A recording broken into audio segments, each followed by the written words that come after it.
தாவேக்காவுக்கு நீங்க சென்னையிலேயே ஐடி ஊழியர்கள்லாம் ஓட்டு போட்டதா சொல்றாங்க. இப்படி தாவேக்காக படித்த முட்டாள்கள், இந்த வார்த்தையை சொல்றதுக்கு நான் வந்து கஷ்டப்படுறேன். இந்த வார்த்தையை சொல்றேன், நீங்க வந்து சங்கடப்படாதீங்க.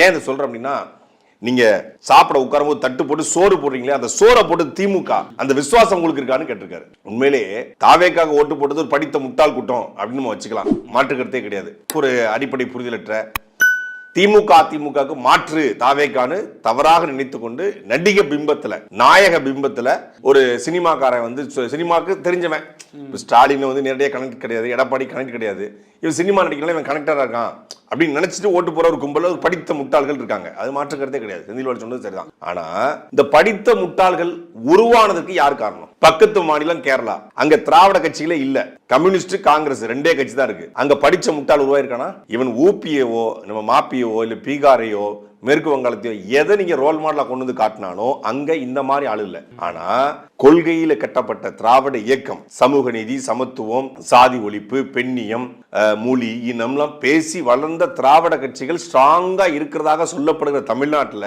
ஒரு நடிகனுக்கு பின்னாடி எவ்வளவு பெரிய கூட்டம் போகுது அப்படின்னா, நீங்க ஐடியாலஜியா தோத்து போயிருக்கீங்க. திராவிட கொள்கை இங்க நீர்த்து போயிருக்கு. திராவிட கொள்கை என்பது மாணவர்களை அரசியல்படுத்தாம, இளைஞர்களை அரசியல்படுத்தாம, இங்க இருக்கக்கூடிய புதிய தலைமுறை அரசியல்படுத்தாம திராவிட கட்சி மீதான வெறுப்பு இருக்கு இல்லையா, அதுதான் ஒரு நடிகன் பின்னால ஓட்டு போடுறதுக்கான ஒரே ஒரு காரணம்.